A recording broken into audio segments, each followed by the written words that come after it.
planning to come to Europe to do UX Lisbon and IA Conference and UX Scotland, and I had a 3-day break here. I said, can I do a meetup here? And she's like, we have a bank holiday. I said, oh. So I realized your bank holiday is the day when a lot of people get drunk and then you can step over them and walk around the streets of Dublin. But thank you everybody for coming today on Tuesday, and thank you to the Bank of Ireland for letting us in here and not arresting us at night. Okay, so I'm Jaime Levy, I think you figured it out, and I am going to, as we mentioned, we gave some books away for some pre-Twitterers, and now for our live Twitters, I'm going to give away a couple of ebooks for people who can do, take a picture, and it could be of me and the screen, or it could be of your friends or whatever, and just tweet out at one of the hashtags or Jaime R. Levy, and then when I see someone who's got a lot of tweets, I will message you and send you an ebook. But it's a really fun way to crowdsource the event for us and to give me a way to see what happened during my own talk. I'm going to try to stand in a good place so I can see what's going on. So anyway, as you've noticed, there's these purple books everywhere, and I'm wearing purple eyeshadow. It's like purple everywhere. And it's called UX Strategy, and it came out about a year ago, and it's kind of being reborn right now in different language translations. And it just came out in Japan, and it's coming out in China and Korea, which is super exciting. But it's written very much in business English, and I wrote the book. It took a couple of years. Literally stopping work to write a book and do the research to write a book that would be prescriptive, that would be a book I could use as I'm a part-time professor, so it's my course textbook, and also a book for practitioners, regardless of if you're a UX designer or if you're a startup entrepreneur or you're an engineer. It's full of techniques that I'm going to run through a few of in this talk that anybody could do with a brain. So that book has been out for about a year, and it's been great. As mentioned, so I've been teaching actually for over 20 years, and I started at NYU where I got my master's degree back in the 80s. And beat W before the web, and so I've been bouncing around at different universities, and now I'm at a college in the US called the University of Southern California in the Viterbi Engineering School, teaching this course to engineers who are studying big data and cybersecurity. So it's a very interesting audience of people, so I know if I can teach engineers, even ones who English isn't their first language, how to do these techniques, that they're practical, and they're also getting people to understand that UX research, business strategy, and the things I'm about to talk about are things that we all need to do as product inventors and product makers. So I've been designing software for 25 years. I actually started in 1990. My master thesis was to create the first electronic magazine on disk. Back then, this was before the web, I had to use scripting languages, one called HyperCard. Anyone hear of that? HyperCard and Director. That's people who are well over 45, yay. And that was a way for me to actually get good at interface design. And because there weren't interface designs, there was a couple of them back then. And so I didn't want to just design ATM machines, cash machines. So this was my way to basically do nonlinear storytelling, electronic publishing, to mash up samples from my favorite bands, graphics from my favorite magazines, and tell stories like how to sneak into conferences, all on a 780K floppy disk. The interesting thing, of course, was that what I learned when I was 25, that you can't just make something and expect everyone to know about it. I had to learn the hard way that if I wanted people to know about the products I was making, I had to sell them, put them in front of the customer. And so I learned about product strategy and marketing early on, which was that I needed to have packaging at that time. So I sold them in bookstores and record stores. And I was lucky, I think, lucky enough that this guy named Billy Idol came and bought one. And he decided he was making a record called Cyberpunk and that he wanted a floppy disk to go out with his record. So his people called my people, my mom, I guess, and she said, yes, Jamie will make you a floppy disk. That went out to the entire world who bought his pretty bad record. There was a CD and a floppy, and so that was basically a save as my own software, and my first experience having my software distributed worldwide. Since then, of course, I've had different titles. I've evolved from interface design to interaction designer, information architect, and then of course user experience designer. And so I was doing that working for agencies after the .com bubble burst, and I moved back to Los Angeles where I grew up, and I was working in this weird postmodern structure, and they came up to me, I was the lead, and they said, hey, Oprah, have you heard of Oprah? She's had a big show a while ago, millions of viewers. She wants to redesign her static site into a dynamic site, and so it was an opportunity to really do something new with all this amazing content and already tons of customers, users of the site.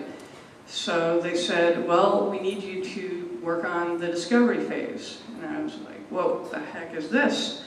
I didn't know anything about it. They said, well, you need to create a discovery brief. We have 1 week, and you need the stakeholders to sign off on it, and then we'll move into implementation, which was the wireframe phase, and the actual execution, building, the development, and design. So they sent the stakeholders out, this was almost 10 years ago, to Chicago, where if you know Oprah, she's about female empowerment, so she had 20 super bitchy, contentious stakeholders that were working for her, that we had to align. They all believed that everything that was their division, you know, whether it be the content or actually the person from careers, was the most important person. So we had to do these consensus building exercises where we would put, you know, boards up on the wall with sticky notes and have each of them go up and say, how close is your sticky note to the core content of the site, using targets, using different exercises.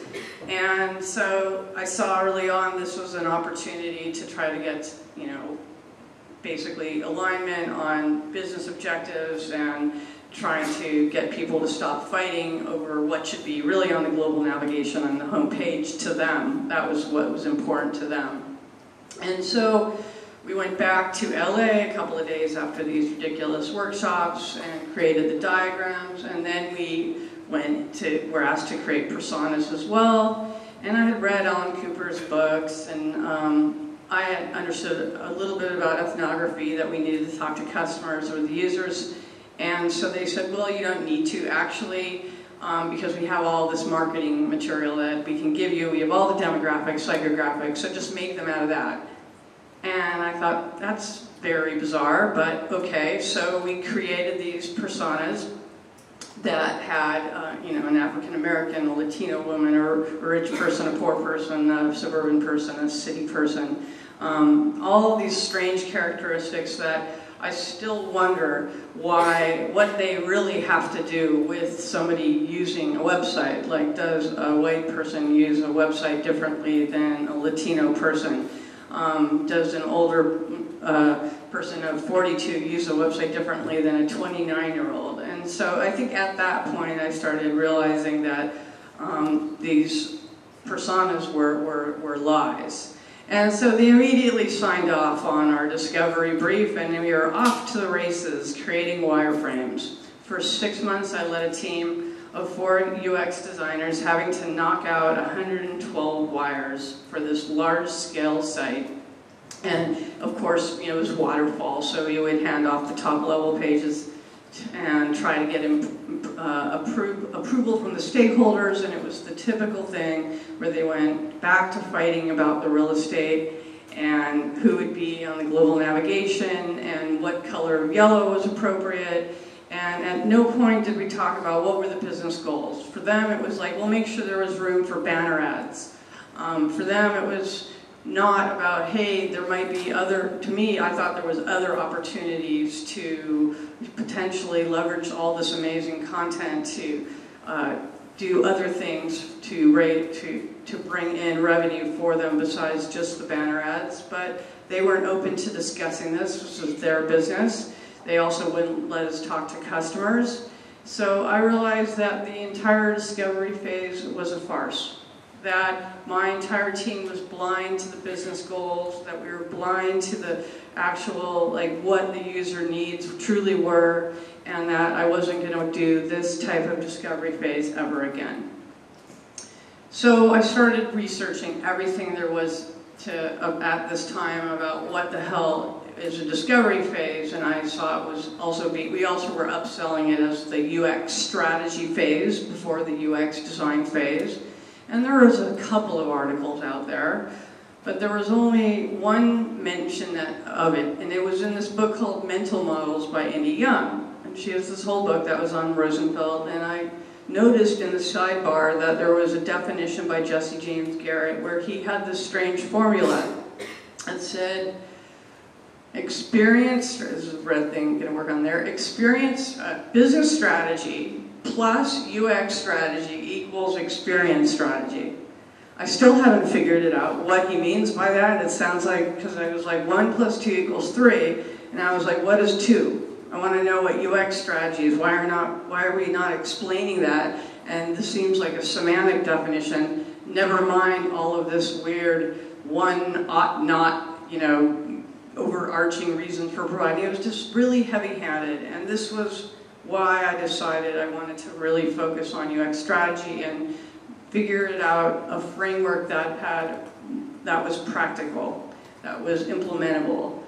And so now let's fast forward 6 or 7 years ago, and I decided I'm going to write this book for O'Reilly, big tech publisher. And at that time there was about 3 people who identified as UX strategists. Me, Paul Bryan, who does the UX Strat conference, and Amy in LA. Now, if you were to do a search on UX strategists in the title, you'd find that there are 706 people in the world who identify as UX strategists. This is compared to UX design, which has over 50,000 people in the world doing this practice and calling themselves that. Now, one could hypothesize that, okay, there's 706 true UX strategists out there who had their 10,000 Malcolm Gladwell hours of experience, who build hundreds of products, or maybe a lot of them are 20-year-old kids that want to make more money and put the word strategy after the word UX, because then they can charge more and they don't actually know how to design or do research. Who knows? That's really not the issue. The issue is I don't really see, even though I call myself a UX strategist, it as a title. It's a practice. It's really about figuring out how to do a bunch of techniques that are as badass as the Sex Pistols. So, user experience strategy lies at the intersection of UX design and business strategy. That's the simplest definition I can give you, more simpler than the first one that we saw. Another thing we should remember is it's a plan of action of how to ascertain that the experience of the product is aligned with the business goals. It's also, not Sid Vicious, a method by which you validate that your solution is actually desired in the marketplace, that you're not making something that nobody wants. The reason that 80% of startups fail is not just because they're idiots maybe, or because they're babies, or they don't have any experience. It's because they've made products that nobody wants, or potentially they've made products that somebody wants, but they haven't identified that customer segment and they haven't gotten it directly to them. And that's why they're not finding what we call product market fit. Lastly, UX strategy is an empirical practice. This is as opposed to something that's subjective. As we know, in the art world, we can walk into a museum and one person could look at a piece of artwork and say, it's awesome, it's beautiful, I love it, and another person can say they hate it. Same thing kind of with design. It turns into this sort of, oh, I like the colors, you know, I think this one's prettier, blah, blah, blah, blah. UX strategy is not that. It is something that should be approached in a methodical and scientific way. And so that's pretty much the mantra that I buy to, because our other option, and this Eric Ries, if you read Lean Startup, says the same thing. If we just work on something and we don't find out early on that people want it, then all we're going to learn at the very end is, we'll see, maybe. And so what we want to do is do all of these techniques that allow us to find out that people want it, so that we're not crossing our fingers, designing a bunch of wires, and you know, writing a bunch of useless code. So I came up with this framework because I'm a foodie. I decided it would be nice to have it on my dining room table with 4 plates. And imagine that you're going out for tapas. And so the 4 plates that you could eat off of are business strategy, value innovation, validated user research, and killer UX design. These are the 4 tenets of UX strategy that really need to be all practiced in a constant loop. It's not something that you do early on, and we're going to do the strategy and then we're going to do the design and release it. It's actually, you want to be doing this constantly throughout the development cycle, and then as you move into phase 2 and phase 3. And we want to be like a magician and learn how to juggle all of these different components. You need to understand what they are. So I'm going to explain them in 2 different ways. First, I'm going to explain them in a retrospective way. Let's look at one of my favorite sites, Airbnb. So before Airbnb, were you familiar with Craigslist here in Ireland? Right. So let's pretend you wanted to come to my city, Los Angeles, and stay in Venice Beach, right? So you might go to Craigslist LA. You might click on the sublets buttons. Let's go back in time before Airbnb. And also, you're too broke. You don't want to stay in a hotel, right? You want to stay in an apartment and have a kitchen and all the comforts of a local. You might get a listing like this. As you can see, it has a very brief description, a picture of the building, and this woman named Chantelli, no text please, a phone number, and you can call her. So we can imagine a couple of different scenarios if we were to contact her from Ireland, and she said, yeah, send me the $200 and it'll be great when you get here, I'll give you the keys. What might happen when we get to the sublet in Venice? It doesn't exist, right? What else? Any other things that could happen? Yep, it's a total like skanky tent, right? And we take off all our clothes and we change into our bathing suit, we go swimming in the ocean, and we come back and all our stuff's gone. It's great, no passport. So lots of bad things could happen from that perspective. Let's imagine we are Chantel now, and she's renting it to us, and we're crazy Irish people, and we go there and we trash her house. So what's missing really from making that experience a safe experience? Say that again? Accountability, trust, exactly. That's really what's missing from Craigslist in general, and why we see sites like Yelp and Amazon and eBay, how important the reviews are to us, TripAdvisor here, for us to know if something is good or something is bad. So along comes Airbnb in 2008. They basically this wasn't the first version of their site, this was a few years later, but if we run that same exact use case, we type in Venice, we plug in our dates, and instead we're presented with a beautiful page of listings.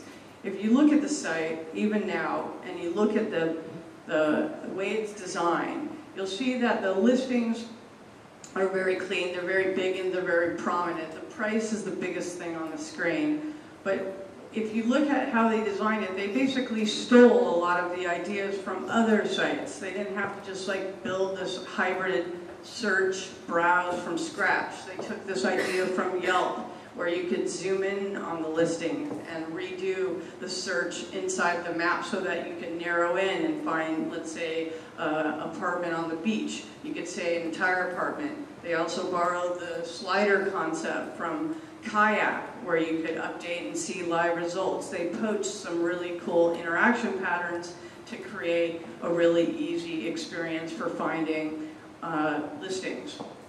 Then, of course, once you move into the listings page, this is very different from Craigslist. We have a beautiful photo gallery, and it's not beautiful by accident. I don't think these users on the bottom left there, our early adopters, took those photos. Actually, Airbnb offers a service where you can click a button, and for free they'll send a photographer to your house to take the photos, because they realize that the photography is what sells the listing. And if they want to make money, then they need to have people rent, more apartments. So thus, the content is actually key. And so they knew that to increase the customers going through their sales funnel, that they had to make an amazing photo gallery. If we move on to the next page, we now see the profile of the people subletting the apartment. What's funny about this one, this was my first Airbnb rental, was that the hosts were in their 80s. A retired attorney, and she was an art collector, gay, and she pretty much did all the hustling for them. And what's interesting about these early adopters is what? What's distinct about them? Are they early adopters? Are they young hipster kids? No, they're old. They're in their 80s. They're old as shit, and they are renting out their really awesome apartment in San Francisco because it's fun for them. They want us to see their artwork. It's an extra revenue stream, perhaps, that they use. Who knows? But they've been doing it. They're still on there. And so this is from years ago, and they had 47 reviews. And so I was freaked out. I'm renting a stranger's house. I read the reviews, I saw that they were amazing, so I put in my request, and of course, they then looked up me, and they see my little internet professional, college professor, mom, foodie, I have a cat, so I must be okay. So they rented me the whole thing, and the transaction was as easy as that. I just showed up, and they were there. So if we think about the UX strategy framework, what we're talking about is the first tenet, which is business strategy.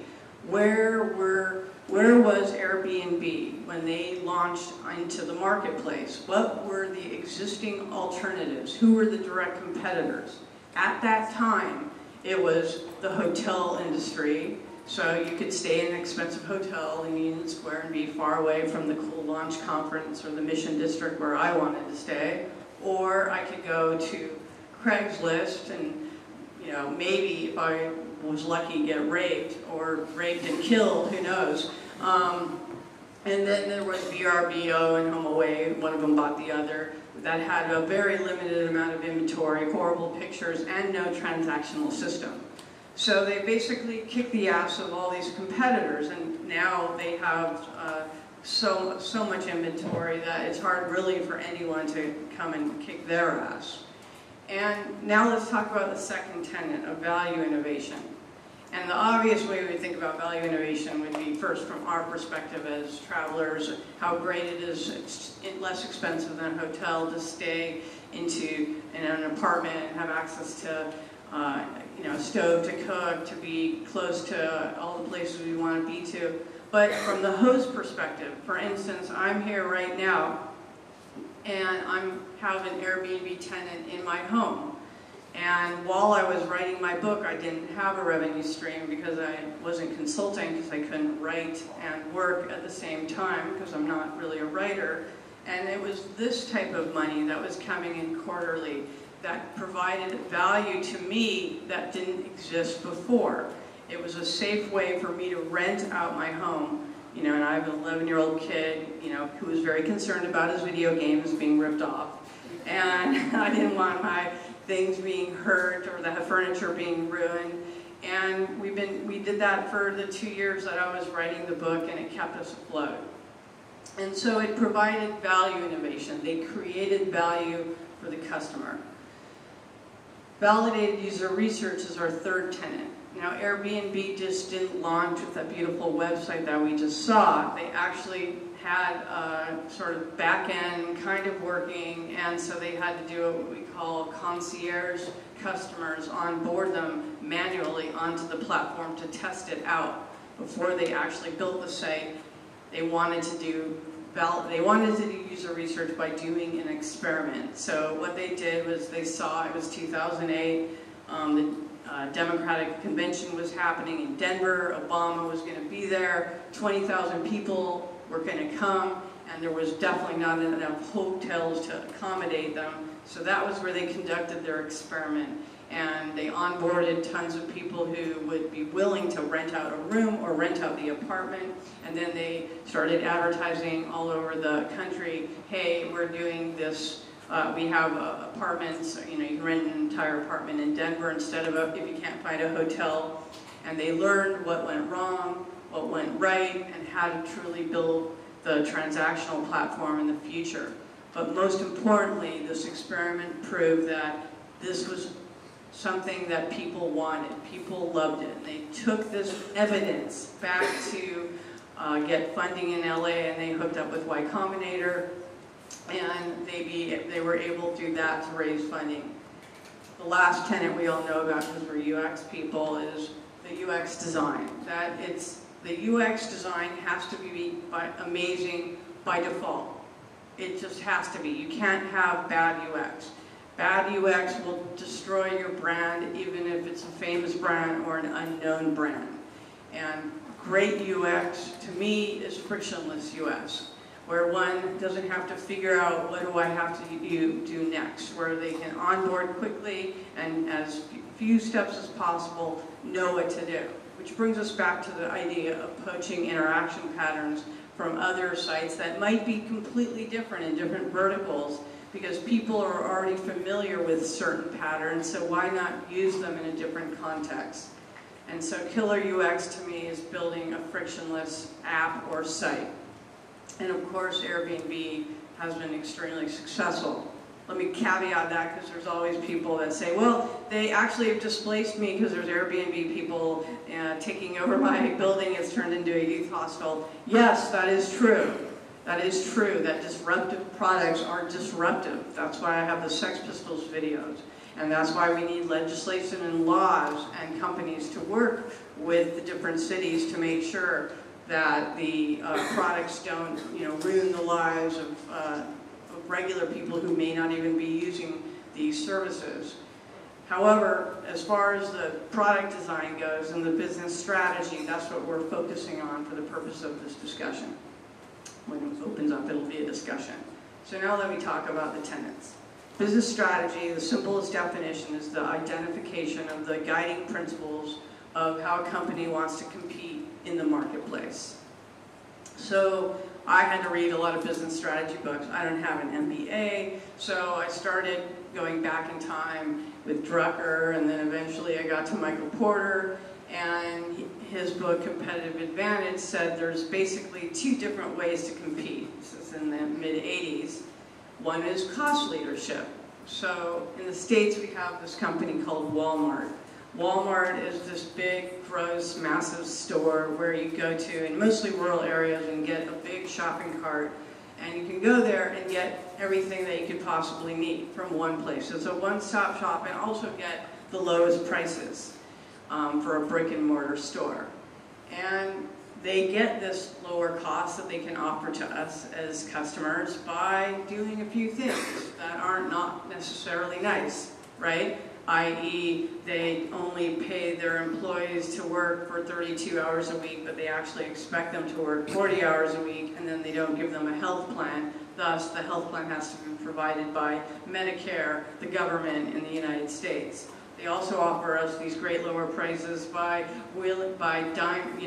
basically getting the wholesalers to give them the lowest prices for the merchandise by saying we won't carry your merchandise in the store, we're just going to have selected merchandise. And so they get lower prices that then puts out what we call in the States Main Street and destroys all these other stores that might just a hardware store, a grocery store, all of these other shops. And then the worst thing that happens is Walmart opens up these stores, they last for about 20 years, and then they close them down and leave all different parts of cities across America with nowhere to shop, and they have to go on a long drive. But that's cost leadership, right? We love that one.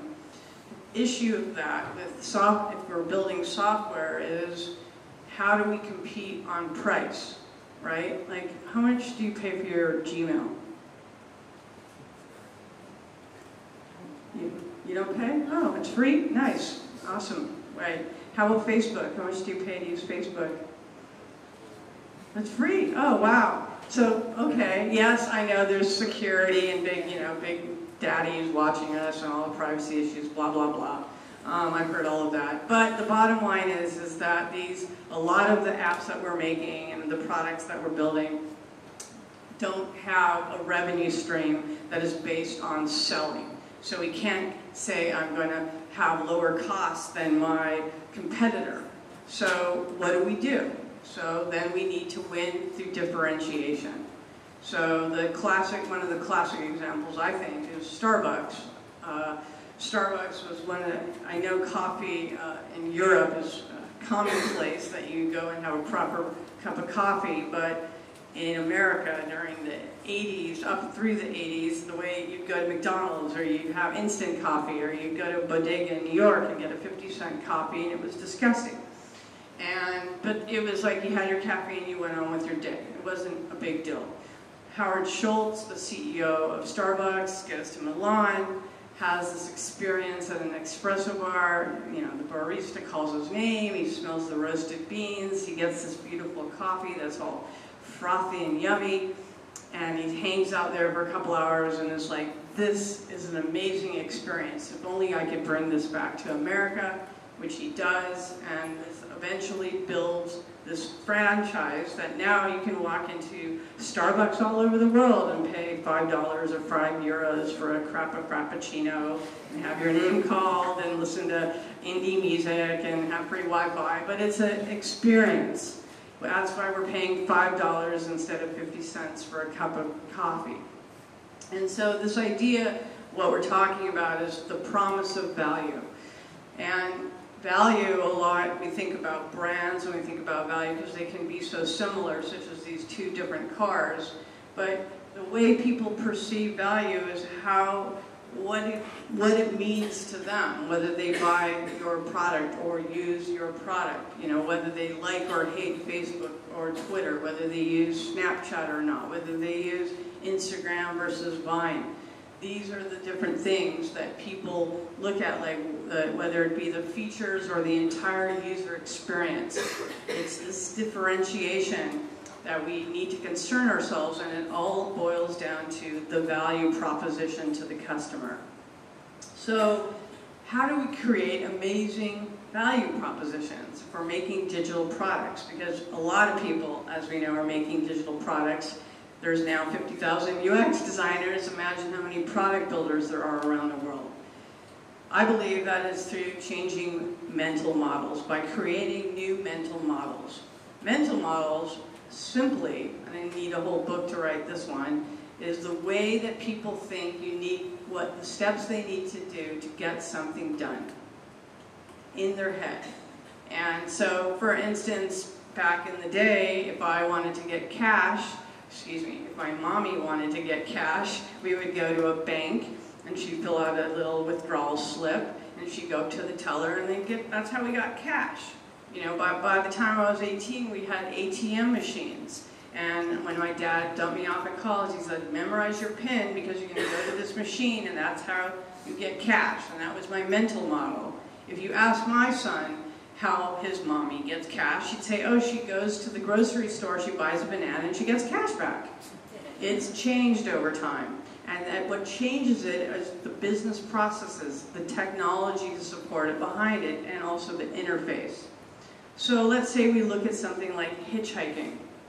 Hitchhiking, to me, is scary, right?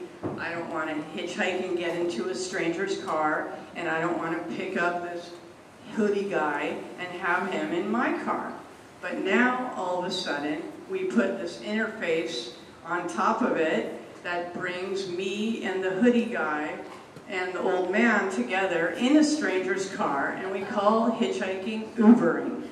We have connected the dots through a digital interface and a business process and a wonderful infrastructure to create an entirely new mental model for how we see hitchhiking. Now, it's very common, even with my child, I will get into a stranger's car, and then there's people driving around like this 80-year-old man in San Francisco, and I asked him, what the heck were you doing Ubering? He's like, well, I was retired and I was bored. You know, it's a fun way to meet people. He enjoys it.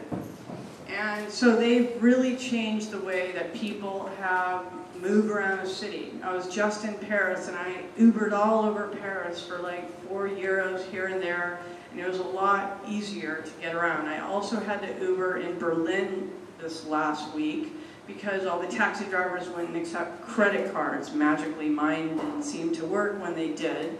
And so I Ubered them, and I could use the same transactional system and have it on my credit card so I could expense it. So Ubering is also changing the way people go from point A to point B in the world. And even in Los Angeles, we're seeing people now moving there. And if you know LA, it's a big city. They are not even buying cars because you can Uber. Or they can go out at night and get drunk, and you can Uber.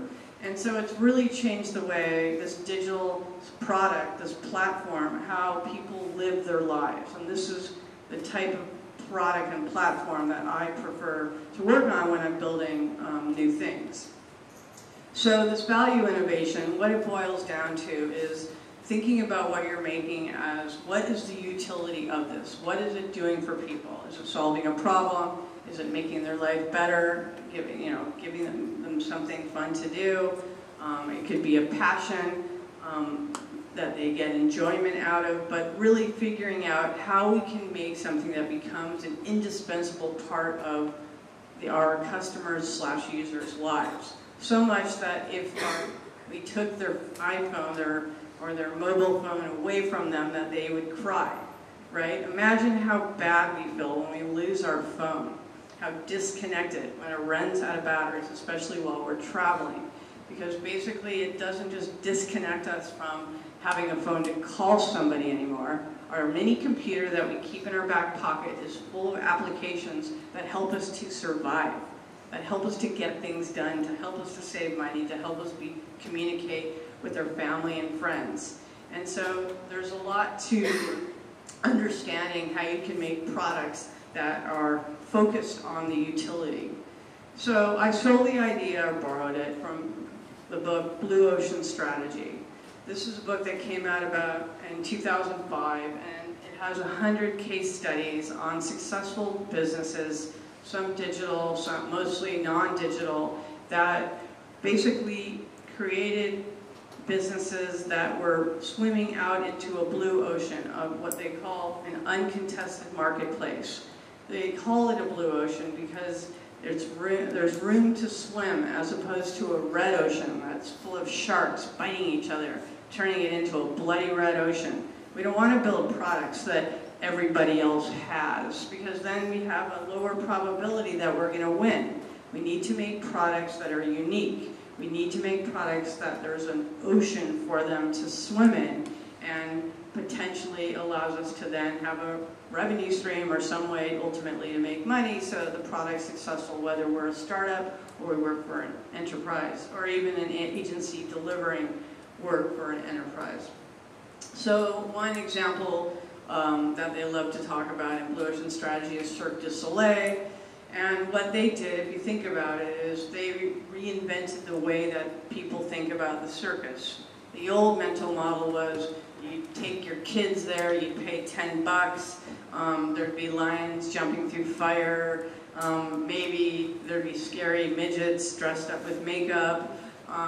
But they were very expensive for the circuses too. They ultimately went out of business. It was too expensive to have all of these people cruising around in these vans and trucks and to put on these shows where the price just wasn't enough to cover the expenses. So who would ever think that someone would want to invent another form of a circus? But somebody did, and Cirque du Soleil is killing it. Instead, they redefined the way we think about circus. Now it's for people like us. It's targeted at more affluent, more sophisticated people who want entertainment. It's not necessarily for kids, and it's something that we definitely pay sometimes 50 euro to 100 euro over what we would pay, for a movie or something like that. But what they did is really define our way of thinking about what a circus is. And they created a blue ocean, and they're killing it. So if we think about what I talked about before with lower costs and differentiation, here we see a hybrid of both. Value innovations, that diamond in the middle, where we have this simultaneous pursuit of differentiation and lower cost. The lower cost can take the form of it being a free app like Gmail or Facebook, or it could take the form of the lower cost being to actually build the software, get the product out there, that sort of thing, what you're going to pay for your drivers of Uber. But it's this understanding that when we're building products that we're trying to really figure out how can we make a product that is sustainable. Because otherwise, what are we doing? I mean, we could just be wireframe monkeys and just keep making these things. But if we want to advance and have a seat at the strategy table, we need to be speaking the language of business and understand a lot of the terminology that they're throwing around so that we can get buy-in on some of our disruptive ideas. So if we look at some of these crazily super disruptive companies, what they've done is reinvented marketplaces, reinvented the way people think about doing things. Uber took over hitchhiking, Airbnb for subletting, it's killing hotels. Twitter is now where I go to first before the New York Times to see what the heck's going on in the world. Yelp for reviews, Waze I could not live without in Los Angeles because of the congestion. Waze, if you haven't heard of it, is a crowdsourced application invented by some crazy Israelis who thought, well, people would actually be driving around and we could find shortcuts because they could passively have the app open and we could then use that data to offer people shortcuts that they would get off the freeways and start doing different routes through different cities. And Eventbrite, of course, allowed us to produce events and charge tickets. There wasn't a way to do that before. Kickstarter has displaced VCs in a lot of ways.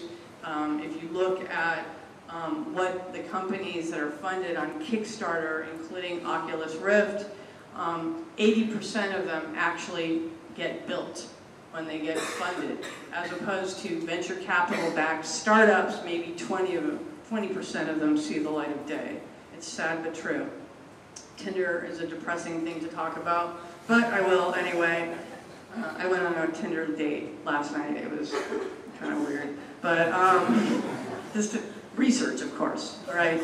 Nothing happened. I didn't get raped on that either, but like, Tinder changed the way that dating works. The way that it worked originally before we'd had sites, especially in the States, that were popular like Match and OkCupid and eHarmony, and you could spend hours. It was like looking for a job, filling out these profiles and having to go through somebody else's profile and like read like what are 5 things you could live without, and everybody wrote like air and my computer and the internet and whatever bullshit, and then they'd say like what are the last 20 books that they read which they hadn't read, like all these qualitative questions that nobody tells the truth on. And you could spend so much time having all this like bantering, discussing with people, and instead Tinder makes it so simple. You just like people swipe and you can immediately go and I've traveled through Europe now and had a bunch of Tinder dates where I expressed immediately that there would be a 0.003% chance of casual sex, just give them a little hope to close a date. But the idea was I wanted to meet people who could show me the town and have fun and let them know, hey, I'm here. And I was able to meet people throughout this entire trip who showed me the city, and they were strangers, and it was fun. And they changed the mental model of what it's like to meet strangers, that you basically, all you've done is looked at each other's pictures, agreed that you're both semi-attractive, and then engaged into a conversation. So if you look at the value innovation of these products, I was stupid enough to think I could come up with like a cookbook, like a bunch of recipes on how you could create digital products, but you can't, because creating new mental models is like creating magic.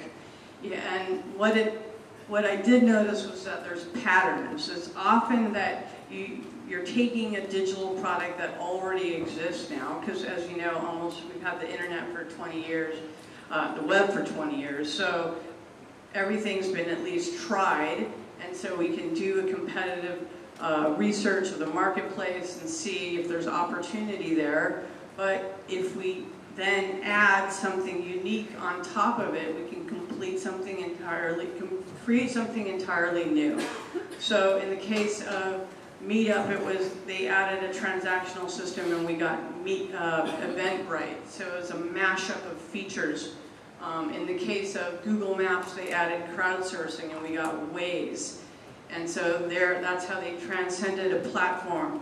And what happened when Waze started becoming successful? What did Google do? What was their business strategy? Buy them. They bought them, exactly. And that's what happens, because it's very hard for enterprises, even successful ones, to be innovative, because they have their strategy, they have their products, and they are risk averse. And so we see, at least in the States, lots of acqui-hires, lots of startups that are building innovative ideas, and then they get bought by enterprises so they can be co-opted, or at least not, they use, now Google Maps mines that data provided to them just for the billion-dollar purchase of Waze, and they provide those shortcuts inside of Google Maps now. And then Vine, quickly, is just, the interesting idea there is they consolidated totally disparate experiences. Before Vine, if you wanted to put a video on the web and share it, let's say, with grandma, it was kind of a pain. You would shoot the video maybe with your phone, then you'd stick your phone into your computer, you'd upload it to YouTube, then you'd have to tag in, fill out a bunch of forms, and then you'd send her a link.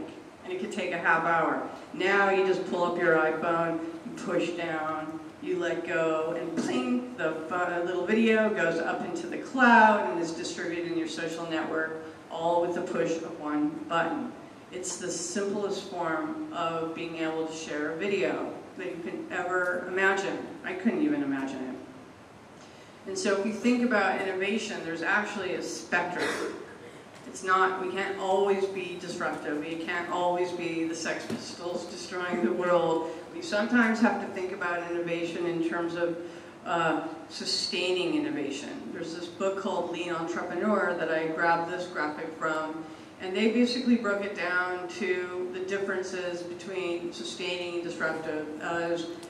Disruptive, we don't know our market, it's way more risky, we're not even sure about the customer, the traditional business methods fail, and then with sustaining, we're more familiar with it. But we see that no matter what, as product makers, we have to have some form of innovation to create a product that people are going to create buzz about, because ultimately it's through viral marketing that's our word of mouth now, that people hear about something and they love things that are new. They love to check out the new whatever it is. So validated user research is when the proposed product is approached as an experiment that needs to be tested by your customer. So basically, the idea is that we want to stop thinking about our products as products when we're building them, but think about them as experiments. And so this was very popularized by the Lean Startup. Eric Ries, how many people read Lean Startup? Bunch of you, awesome. Okay, good. The rest of you, please read it.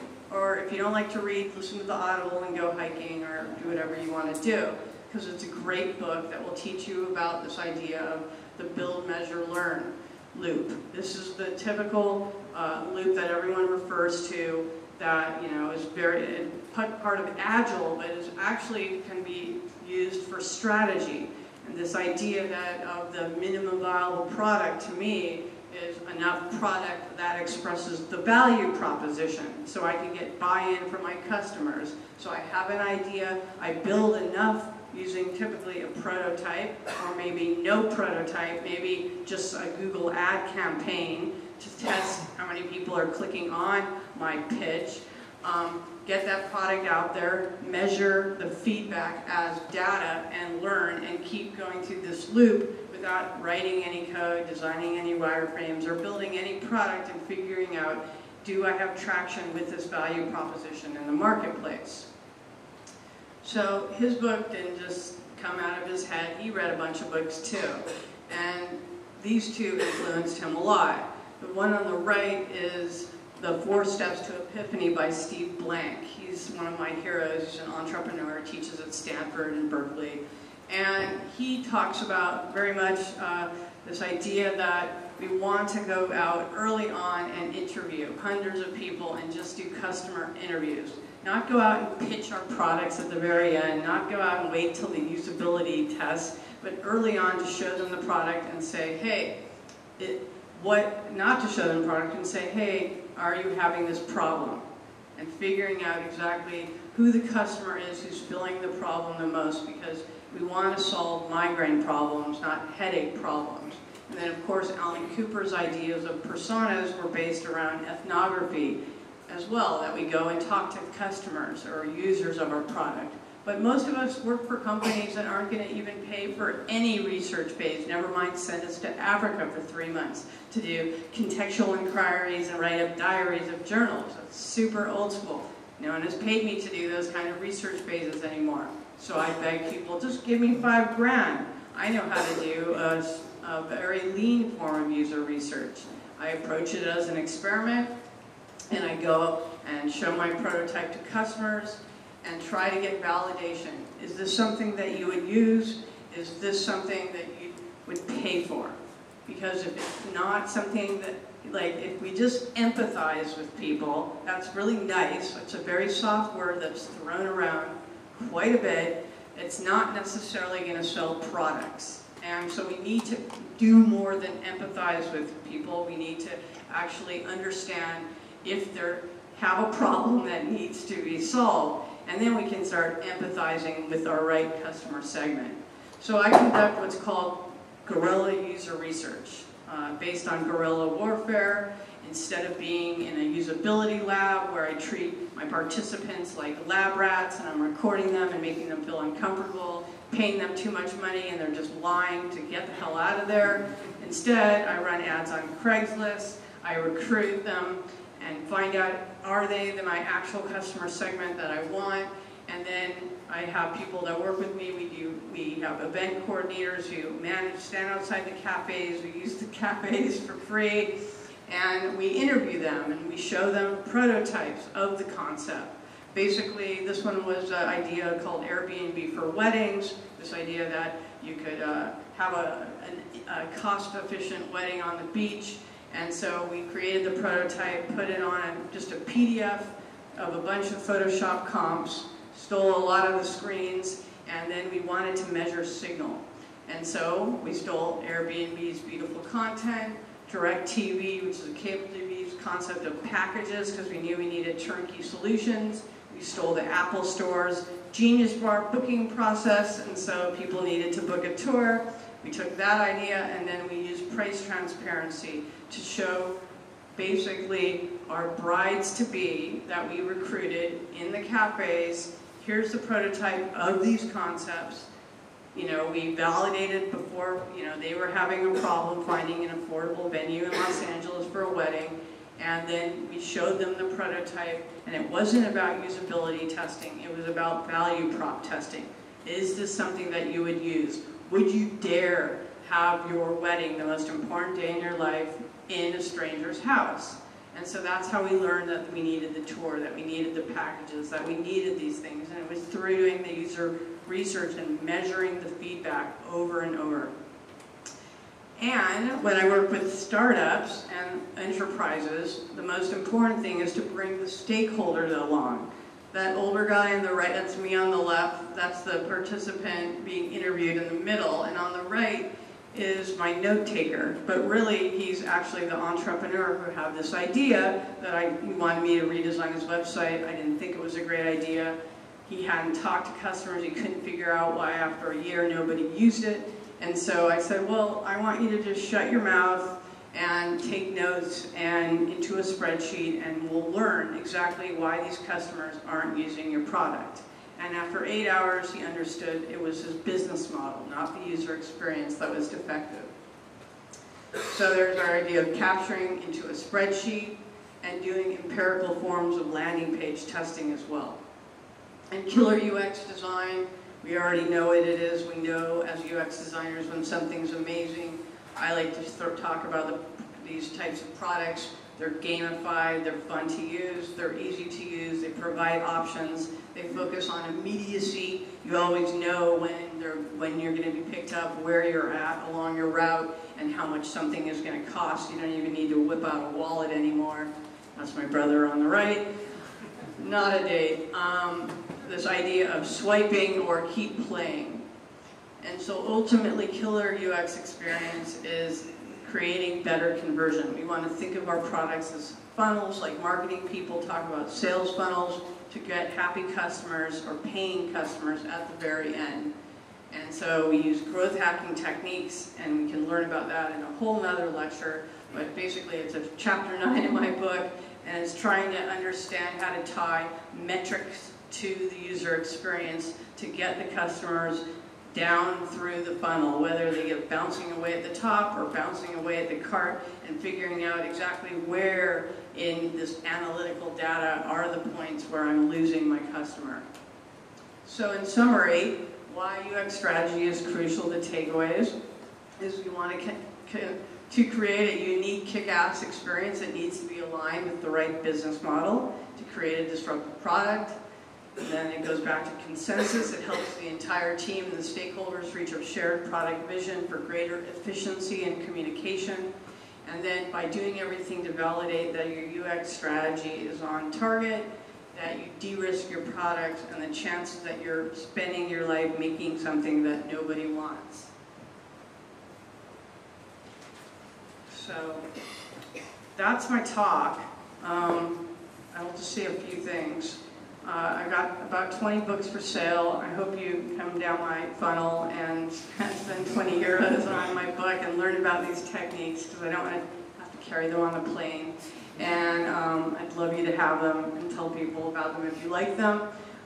Follow me on Twitter, connect with me on LinkedIn. I have business cards over there, and then I offer a free UX strategy toolkit. It's all the different tools used in the book that you can download and use for yourself. Thank you very much.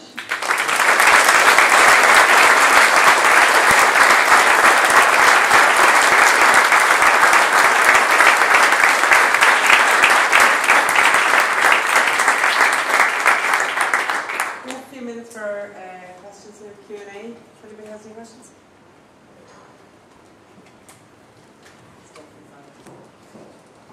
Well, nobody has any questions. Any questions? I'm really surprised. I thought it was going to be another. There's a question.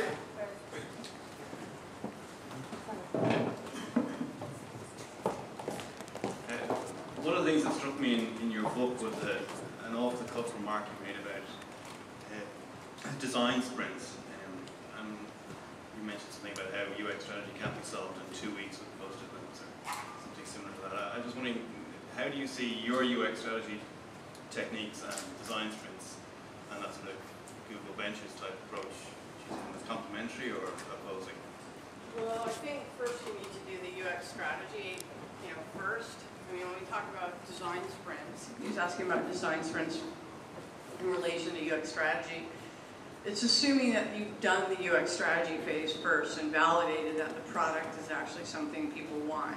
And then if let's say you have done that, you've done your competitive analysis, you've done your validated user research, you've created prototypes, you've shown them to customers, you know they want it. So we're already past that, let's assume. And now you're actually executing. I think the design sprints can be geared toward building out the feature sets of certain parts of the key experiences of the value prop, so that you can then take those out there and test them. I know it's like if you're just kind of working on different user stories or use cases in a vacuum, and they don't sort of add up to something, then it's really hard to test because everything's broken apart. And so the idea that if you're building out a sort of distill 100 features into, you know, what are the key experiences that make this product unique? If we took them away, the product wouldn't be useful.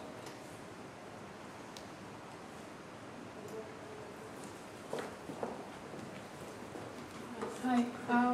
How do you actually do user research for totally new products? Like I saw on your LinkedIn that you're working on Hyperloop. So people not necessarily will understand that they have a need for Hyperloop, right? So how do you work on your UX strategy in such cases? I don't know if this mic works. Sorry. So Hyperloop, Elon Musk, the guy who did Tesla and SpaceX, he has a patent on this idea of a high-speed rail. And so people think about Hyperloop generally as, oh, it's this high-speed rail, you know, first and foremost, that would get people from LA to San Francisco in 30 minutes. But Hyperloop is much bigger, higher concept than that. Hyperloop is trying to solve the problem of gridlock, of people stuck in their cars, people trying to get from point A to point B and having to use so many different modes of transportation.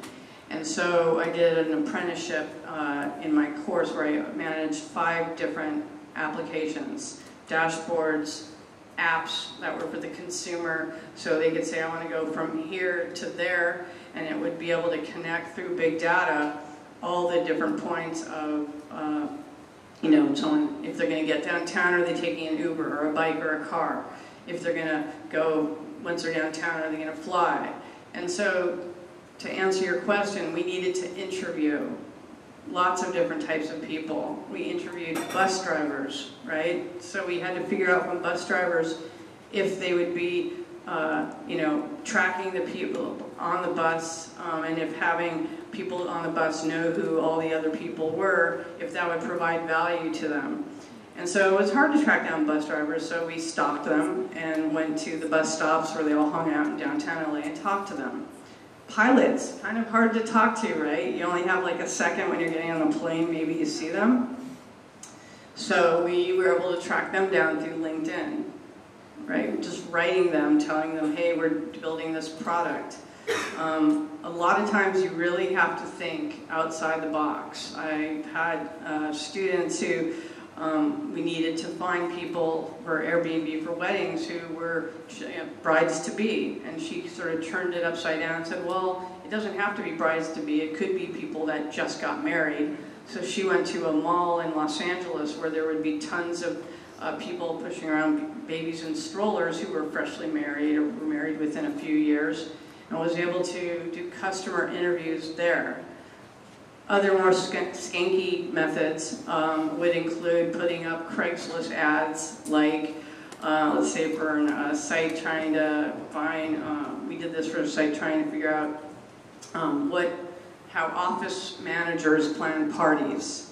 And so we were trying to figure out what the competition, you know, who they were, what were the common sites. So we put an ad on Craigslist saying that we were hiring for an office manager, and we asked them during all the interviews over the phone how they planned their parties and what apps they used. When we needed to figure out if we could find out if people, like rich people in Malibu, would rent their homes to people for weddings. You know, we weren't going to just show up to pavilions in Malibu and ask them, hey, would you rent your home out for a wedding? That was not how we were going to get them. So instead, we contacted them through Airbnb and said, booked it for one night and said to them, hey, actually, I wanted to know if you would rent your home to me for a wedding. And we wrote 10 people, so a round number, and all 10 of them wrote us back and said, hey, let us have your email. I always rent my home for weddings. I already have it figured out. Let me send you a one sheet. And it was something they were already breaking Airbnb to do. So it's definitely like figuring out like how you can talk to these customers / users and figure out like is A, are they having a problem, or B, and if they are, like how are they currently solving for it? And we found out with Airbnb for weddings, they were using Airbnb for having their house for weddings, but there was no way on Airbnb to say I will rent my house for a wedding. So someone could steal my awesome value prop if I was an entrepreneur, which I'm not. That I could do it. I validated both sides of the market in Los Angeles. But typically it's through using all these different platforms to reach out to talk to customers. With carpooling, I did a carpool app. We needed to talk to moms who organized carpools for kids. And so we stopped them at meetups where moms would get together and where we could just interview them all at once. When I have students who need to go interview people and they're afraid because who wants to talk to strangers, go up to them when they just have nothing better to do, like waiting in line for food. If they're not looking at their phone, that's a good time to talk to them. So it's really trying to figure out like how can, A, you do a provisional persona, who is this person, quickly, 20 minutes on this thing, like figuring out like who they are, and then you need to validate it by finding them because you're building a direct channel for your product.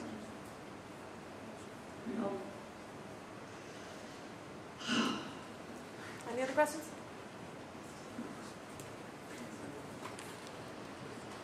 So at an enterprise level, when you're designing new experiences, as you said, they are really risk averse and they're not always open to trying out new mental models. They want to fit the design in the existing mental model of users. So any tips, any directions towards how you can bring more innovation at the enterprise level where it's easy to tell your product that this will work, let's give it a shot? Yeah, I know. So the good news and the bad news is you have to be intrapreneurial.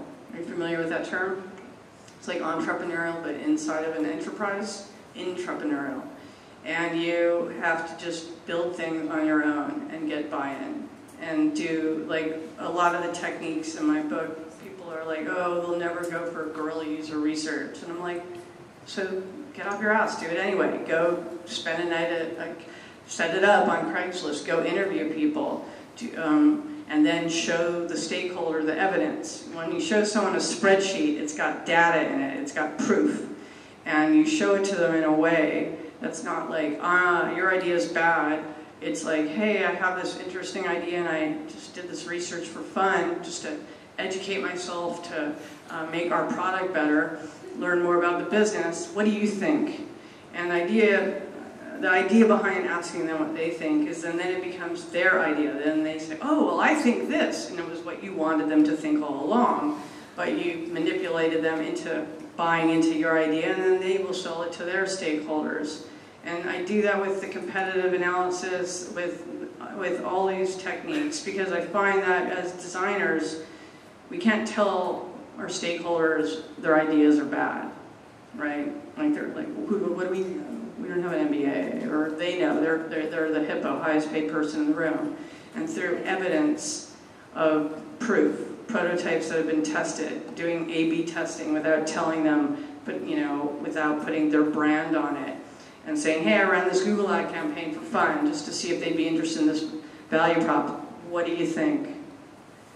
But yeah, it's you taking on the risk and just having fun with going for it. Am I insane? I think you have to be a little insane to do some of these things, but that's how you make crazy products. Once and they believe it, it might work the next time. It might be easier the next time. Yep, exactly. You build confidence that way, and they also see you as somebody who's excited and stoked to work for the business. Like, this is somebody who isn't just sitting behind their screen knocking out wires. They're actually like coming up with really clever ideas. They took the initiative and built a fast prototype, whether you use Just in Mind or Photoshop, whatever, and just show, here's a different idea. Because you always need to say to them, there's so many different, there's always many solutions to a problem. And so instead of just, like, some people can sit around for 3 months and do a journey map while they're sitting there moving their sticky notes and making pretty diagrams, I'm over here creating 10 prototypes to show to customers and trying to figure out which of them is like the one that resonates the most. I think we have to leave it there for the close of snack. So Right. we're going to grab a snack. We're going to grab a book. Yeah, grab a book. I'll sign it. I have a purple pen. Thank you, everybody. Yeah, I just want to say thanks so much, and I think you come on this way just for us. Thanks so much. It was a really great talk, and we really enjoyed having you. And thanks, everybody. Thank you, everybody.